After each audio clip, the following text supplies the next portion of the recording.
Hello and welcome to ET Auto Startup Adda. I'm Nabil Khan. Like every Tuesday, this is yet another show of the startup founders, investors, and the experts who want to explore the new business opportunity. Today, we have a participant who is working in the artificial intelligence space in terms of providing customer engagement via artificial intelligence. So without any delay, let me invite the co-founder of this startup and find out what she has to offer. Then we'll call up the expert and then we'll take the conversation ahead. Uh, Welcome to ET Auto Startup Adda Rashi. Let's start with your presentation. Thank you so much, Nabil, for a quick introduction about myself. Thank you. Really appreciate you having me here. Most welcome.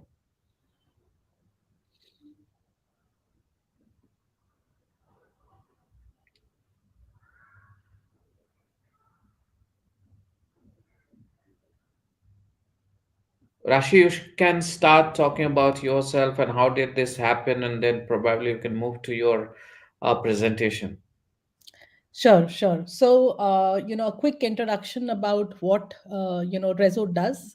So, Rezo is primarily a AI-powered contact center. So, when you imagine a traditional contact center, we are broadly doing exactly what a traditional contact center does, but we are doing everything with the power of machine learning, with the power of NLP, with the power of AI. So, broadly, running so Rezo in the current avatar, we are running like a traditional contact center, just with the power of AI and machine learning.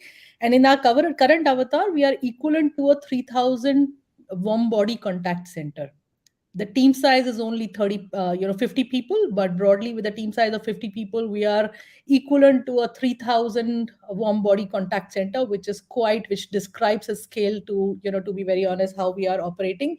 And we are working with some very large marquee clients in the automobile space, where we are not only working on the textual data, we are working on the voice data, we are working on the email data. And the beauty of Rezo is we are primarily conversing with the end client of these automobile giants.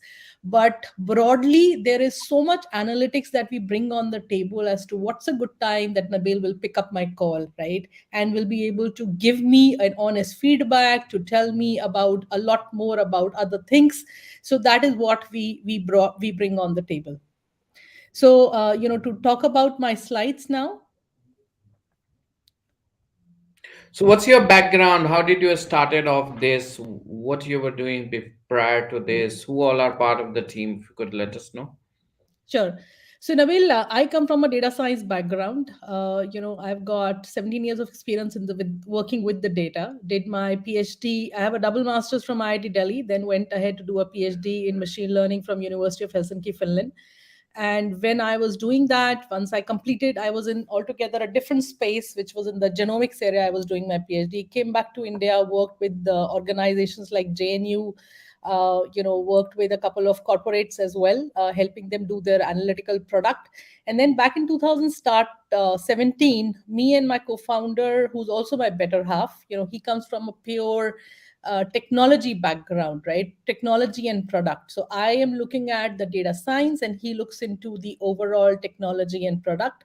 And we together left our cushy jobs because we could see the traditional contact center, the overall customer service experience sort of thing was really getting impacted.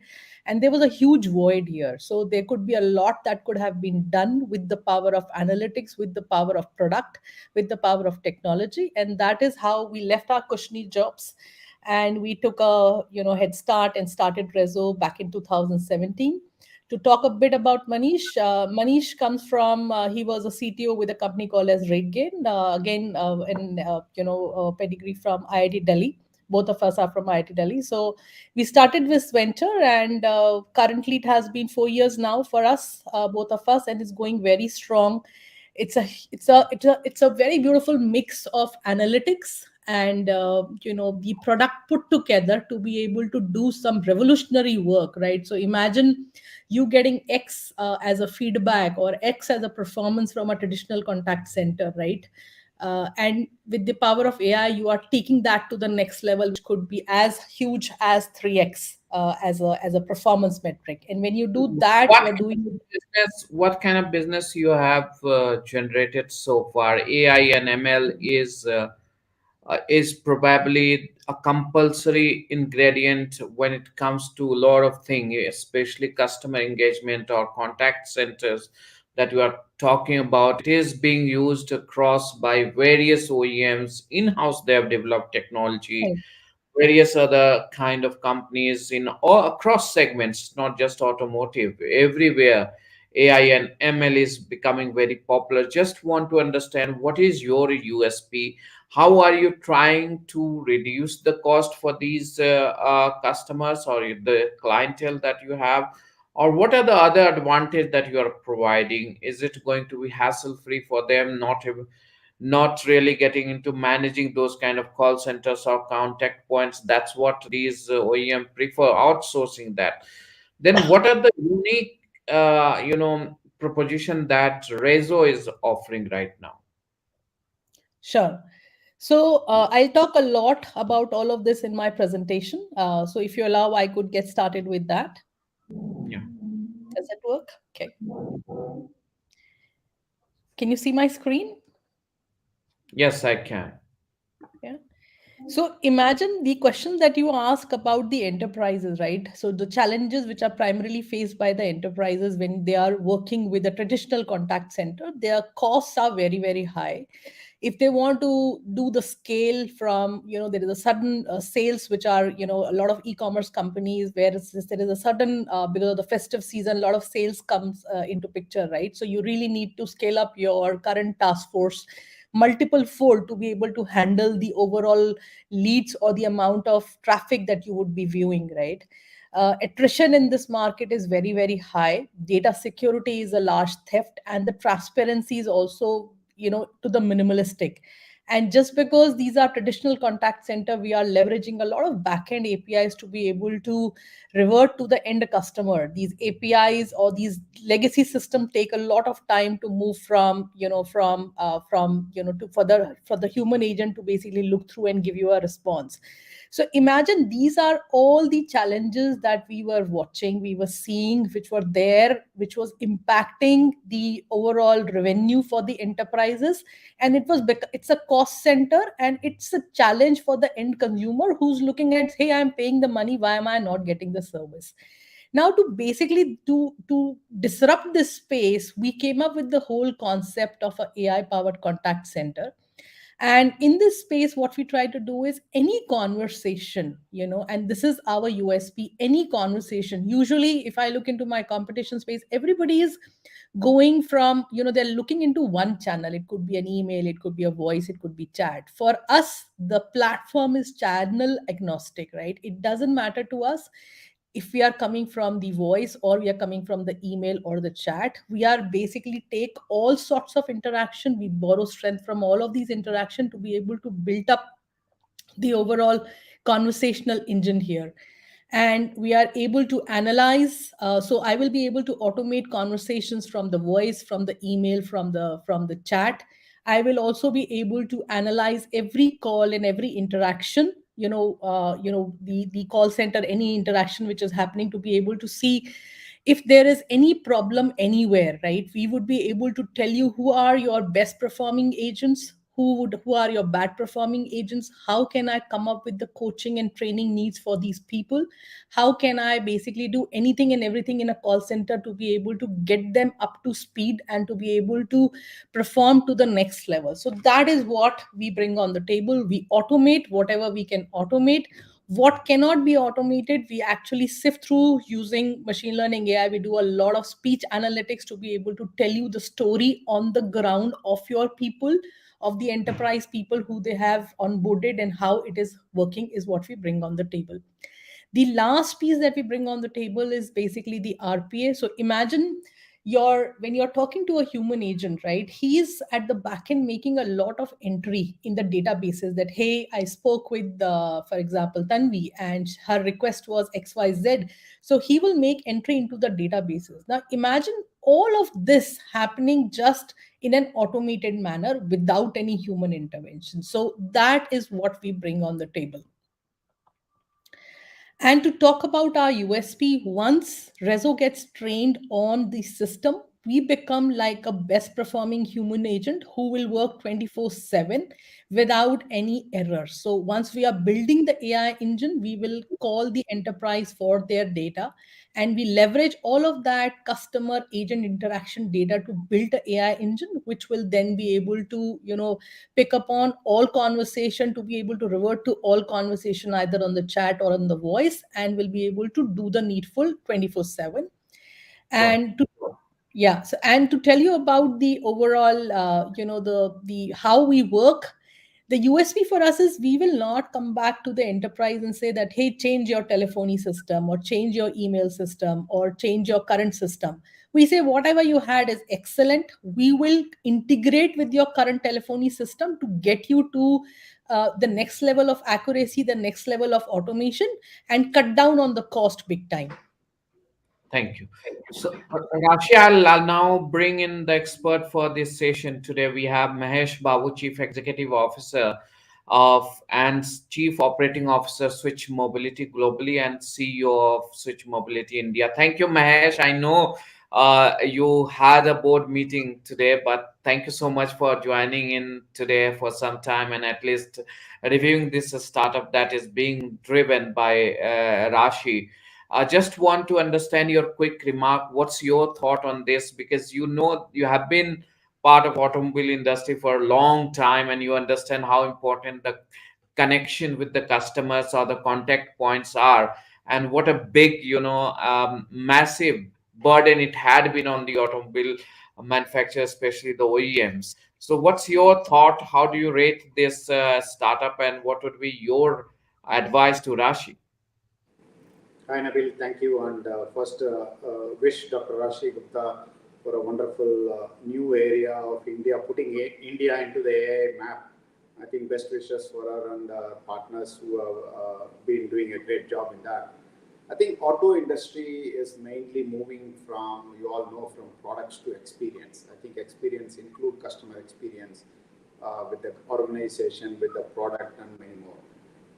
And since Dr. Rashi Gupta has already talked about how the AI is working, and most of the areas and big OEMs want to clearly understand the consumer behaviors, customer behaviors, and experiences during their interaction with the organization, with the dealers, with any touch points they have, and would like to build on the knowledge base about the customers.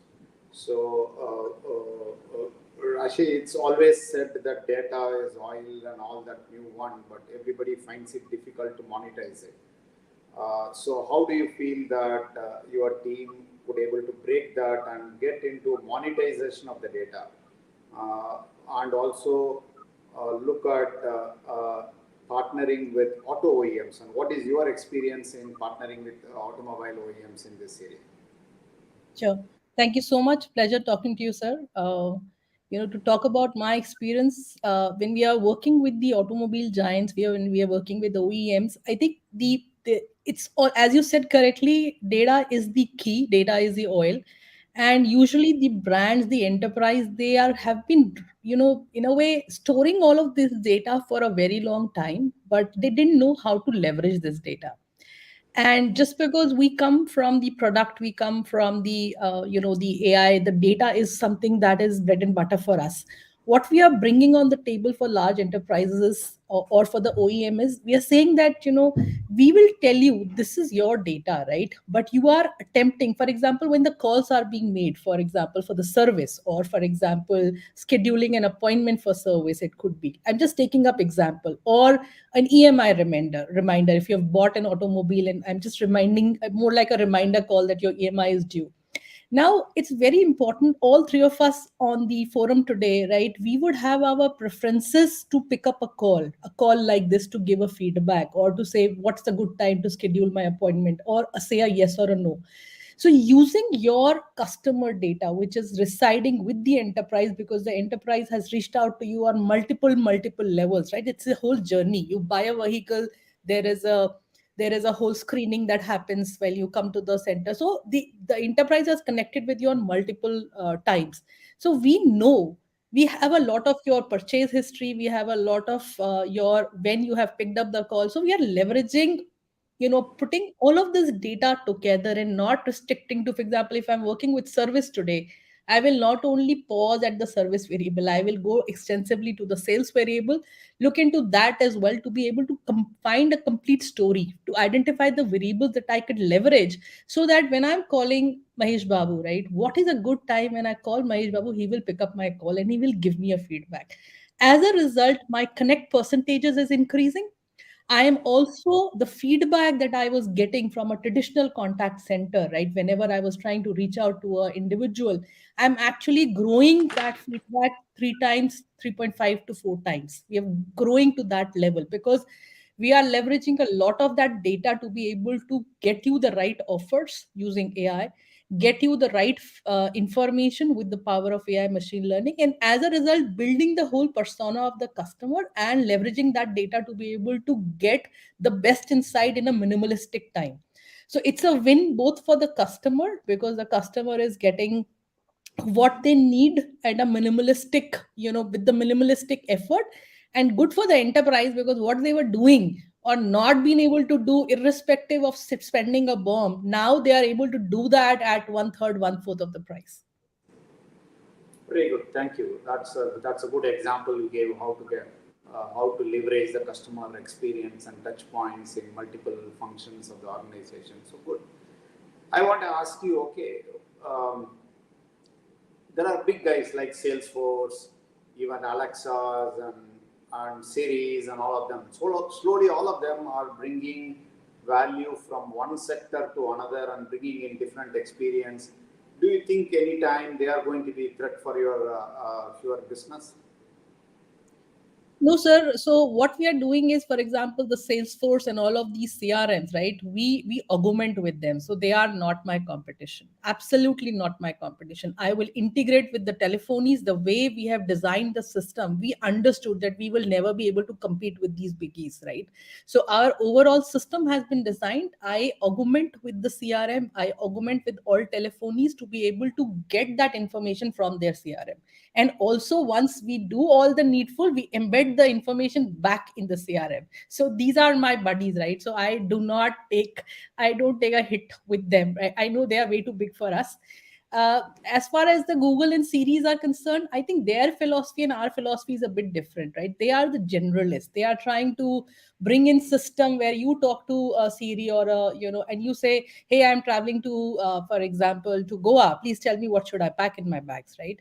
We, on the other hand, are working with the enterprise. We are going deeper in the vertical and we are understanding the problems of the OEM of the automobile sector. For example, insurance, we are working with logistics, we are working with a lot of sectors.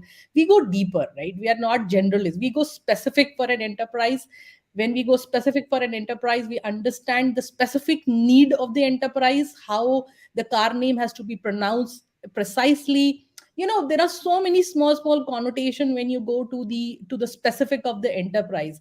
So how Rezo is getting trained, we become like a virtual agent for an enterprise, right, which will not be able to operate as a single individual but will be able to operate 70 times, right? So the idea is, Rezo, once this virtual agent will get deployed, Rezo virtual agent getting deployed, we should be able to cut down the overall traffic that is coming to a human agent by good 70-75% broadly, and irrespective of the channel. It could be voice, it could be text, it could be anything.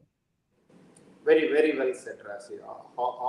How you are differentiating with respect to biggies and how you are augmenting the data and creating a value and feeding it back into the system clearly defines your strategy as well as the differentiation. You said you are also in education. Do you think anything we have cross deploy in automobiles or any other industry? How do you use them? In the education, Yeah, you are doing AI in other than auto industry. I heard you are doing something on education, something yeah, so we are not deployed at the education, but broadly a lot in the insurance. So insurance. Okay. Yeah, we do a lot on the insurance. We do a lot on the logistic. On the logistic, we are also working with the likewise of the appliances firms, right? So the idea is our bots are working. We will be able to tell you. We will be able to give you reminders. We will be able to, for example, if you want to activate your Inach, which is like a automated debiting of your EMIs, right? We will give you the reminders if you have not paid. We will be able to give you the reminders on the voice. On the email, we are working with a lot of insurance companies where they say that hey, I need my hard copy or a soft copy, and these are specific use cases, right? We are working with them to be able to automate those conversations on the email or on the chat or on the voice. So that's broadly we bring on the table. We are working with largest logistic firms, where if you want to reschedule your order, you want to do anything of that sort, you would just talk to the bot. There is no live transfer, there is no human agent, and we are doing end to end 92% of the traffic we are able to handle just with the power of the bots. Amazing. Good. So the new buzzword in auto and other areas is digital twins. We are talking about voice is the new, and device agnostic is going to be the interaction with customers. What is your view on that, and how do you think Rezo is going to play anything on that interaction with the customers? Sorry, can you repeat the question, sir? No, I was just saying like the digital twin is the buzzword in auto. There is a huge talk about how the interaction to the from the customer is going to be agnostic of device, and it's going to be more of a voice interaction with many of the customers. Do you have any view on that trend? And because most of the professors say the customers are going to go out of any devices, and whichever device they can actually interact through a unique ID and the voice commands and things like that. Have any view, and do you think any Rezo can play anything on that? Absolutely. So we are tapping exactly on the same market, right? One thing which is becoming predominant here is the asynchronous communication. You want to send out a message to the brand. You don't want to be on the hold waiting for the person to tell you what's the status, right? This is all asynchronous. You send a communication at a time that works for you. You should get a response which is in line with your what you are expecting in a minimalistic time, and you should be able to view it at a time that you want. It could be, I think a lot of people are preferring text, right? Versus a voice. But yes, I think there is a good split, and that is also we are working with enterprises. The cost on the chat is lesser, the cost on the voice is a little higher. We are trying to bridge that gap with the power of analytics to be able to understand what conversation should be on the chat, what conversation should be on the voice. Imagine your car has failed out in the middle of the road, 2 in the night, you're with your family. You don't want to be talking to a bot, right? So we have systems where we understand that what hour, when, what's the level of issue, right? So that you hand over the ball to a human agent to be able to take this forward, right? So those are the built in the system that we are leveraging to be able to, and not only hearing the conversations from, for example, not restricting to chat or the voice. The idea is, and I don't understand this, right? I mean, if you look into the kind of automation that the enterprises have been doing across the board, right? There are people who are only sitting on the chat, there are people who are only sitting on the voice, right? But the idea is when the customer is talking on the Twitter, it is 140 character, on the email it's a couple of paragraph, on the voice it's again something, but he's saying the same thing, right? So the system should be such that I should be able to absorb my customer voice irrespective of the channel that they are talking about, and the same system should be able to borrow all the strength to be able to do the talking and the walking, rather than saying I have one system on the chat, I have another on the voice. So the our USP or our thought process is we are not dependent on the channel, right? We understand when we go live with an enterprise, when we do the automation, we do automation for an enterprise, not for a channel. We hear the customer voice coming from any channel, and we automate that. Simple. For us, it's our system which will borrow the strength from the voice to the chat and chat to the voice. That's our problem. It's not the enterprise problem. So when we work with them, we say, imagine us as a human agent who's coming to your call center for the onboarding. You give me all documentation, what you give to your live agent, and you give me the historical logs of your conversation. We leverage that and this knowledge book, the rule book that is given to a human agent to be able to do the to do the talking with the end customer. As an amalgamation of that, we build the system and we go live with an enterprise, and broadly we are able to hear conversation across channel, and in a span of, I would say, 2.5 months, we are able to bring down good efficiencies, good automations. Very good. I fully agree with you that we'll have to go with the customer's preferred medium of communication and use that. Okay, that's all from my side, Dr. Rashi Gupta. All the best to you and Reso team. I think Mahesh, before I let you go, my question: how will you rate Rezo on a scale of 1 to 10 in terms of affordability, in terms of scalability and adaptability in markets like India? You know that there is a perils of already these kind of automation. Rashi also mentioned that most often people get same set of answers to the questions that at times irritates. Even I have faced many times that these automations are sometimes very irritating to the customers. So Rashi is trying to resolve that. How much are you convinced that she will be able to bring that difference from the other automation that we are facing right now? see, okay, you know me, Nabil. I'm not going to give a number on what you asked for, but what I would say is the industry like auto, let's take about auto industry, is moving towards a customer experience. If I ask whether Reso is in the right spot, I would say customer experience is the future, and everybody in the organization is looking at customer experience. So I would tick the box telling Reso is in the right area. And this has to be done by technology and AI. You cannot handle customers anymore in a binary interaction because we are in a quantum space, I would say, and handling a quantum thinking and space with customers influencing multiple factors needs to be handled through AI. So I would say Reso is in the right place of utilizing various tools to bring in AI in the customer experience. Now, how best they can use, there is always a potential and there is always what you can take off. So that is left to Dr. Rashi and team.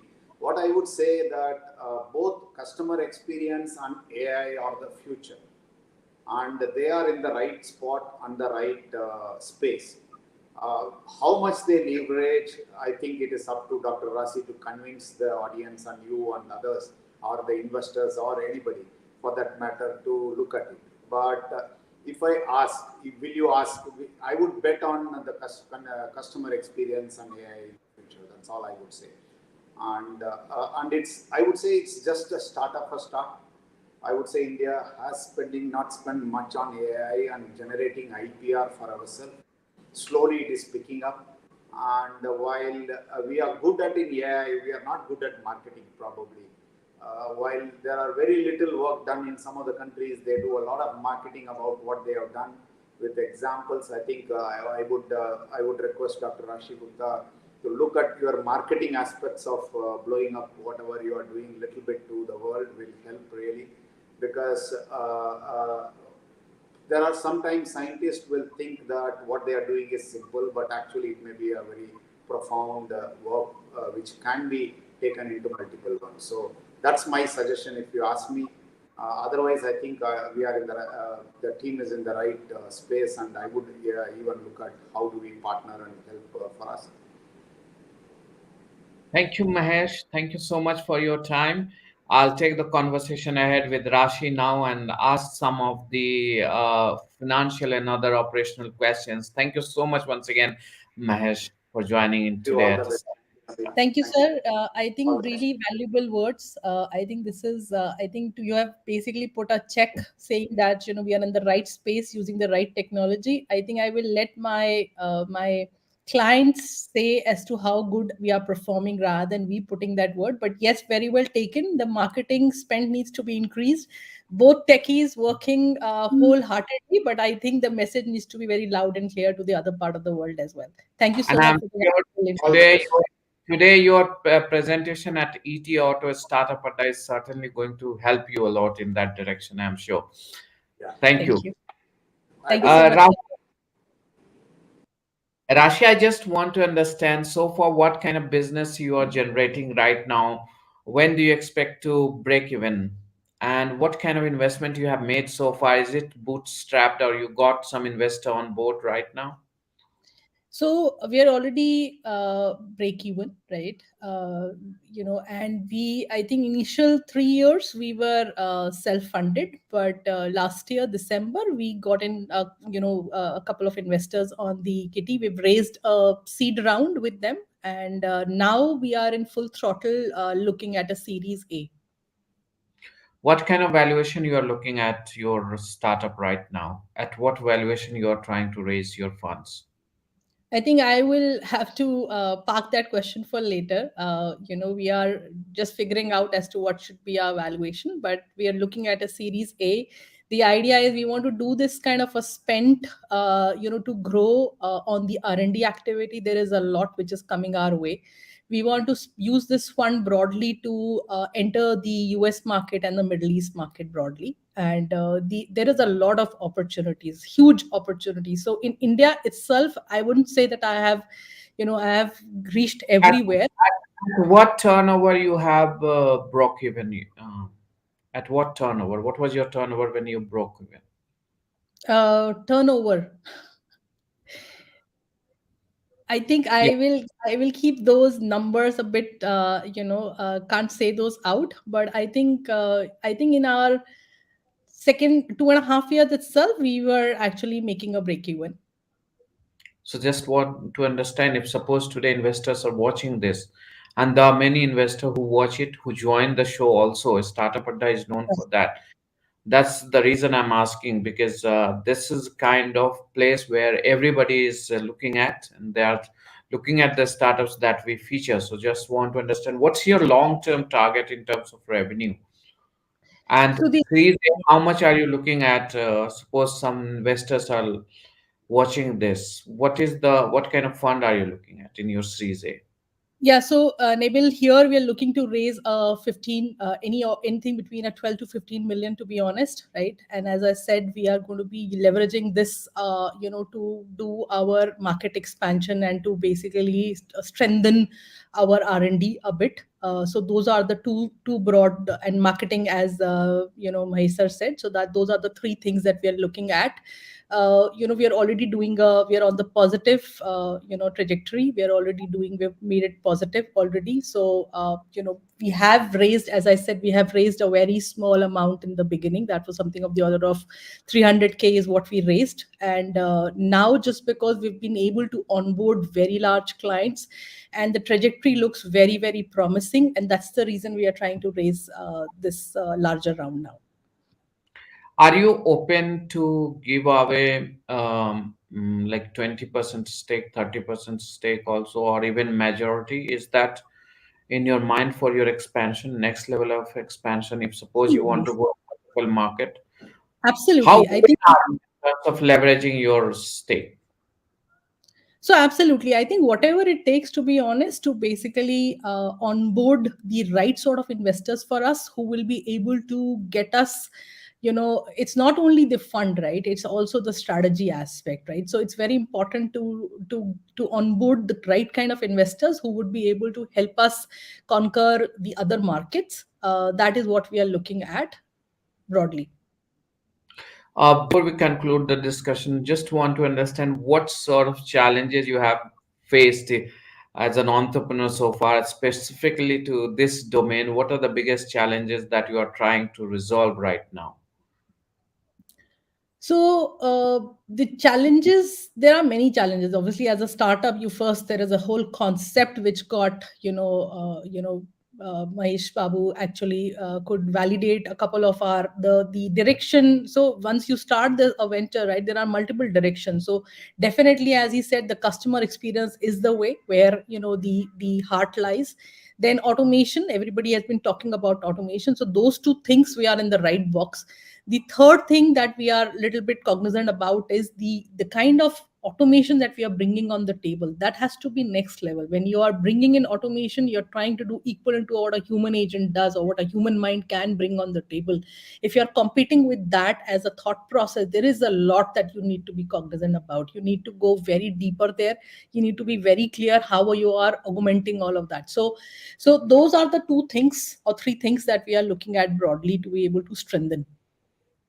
W- Did you hold back before starting off, and what was that fear that probably any point in time any entrepreneur who wants to take a plunge, he or she feels a bit of reluctance or fear? What are those fears, and how did you overcome those fears? So yeah, I was my co-founder Manish Ki had a venture in the past. In fact, he had one successful exit, one was a failure, but he knew about entrepreneurship.